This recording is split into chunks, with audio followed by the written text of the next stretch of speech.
तर काहीच आम्ही रात्रीचे गणपती बघत होतो. आता आम्हाला इथे रिक्षामध्ये नवसाला पावणा रिक्षाचा गणपती भेटलाय. तर हे काका काय तुमचं नाव काय? सत्यवान किती नाव आहे माझं. सत्यवान किती नाव आहे? आता हे तुम्ही किती वर्षापासून 10 वर्षापासून. 10 वर्षापासून चालू आहे काय? म्हणजे इकडे काय अंधेरीला काय म्हणजे ऑलरेडी होतो तुम्ही? 10 दिवस मी राऊंड अप करतो मुंबईमध्ये हा आणि रात्री इथे थांबतो अंधेरीला. बघितलं तुम्हाला गणपती दाखवतो. तसंच हा गणपती आहे आणि या काकाने रिक्षाला बघा काय सजवून ठेवलंय पुढे एकदम पूर्ण गिरणी करून ठेवलंय काका तुम्ही रिक्षाला. तसेच या काकाला 10 वर्ष झालंय काही.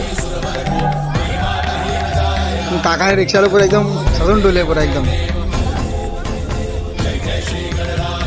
बघा शकता तुम्ही. हा किती दिवस असतो गणपती तुमचा काका? किती दिवस असतो? किती दिवस असतो? 11 दिवस असतो. बघताना अगर हा व्हिडिओ तुम्हाला आवडला असेल तर गाईस प्लीज लाईक करा आणि शेअर करा आणि सबस्क्राईब करा माझ्या चॅनलला. असं आपण भेटू पुढच्या वेळेस गाईस. आणि हा व्हिडिओ व्हायरल करा माझा. चला काका तसंच मग आपण पुढच्या वेळेस परत भेटू काका आपण. गणपती बाप्पा मोरया.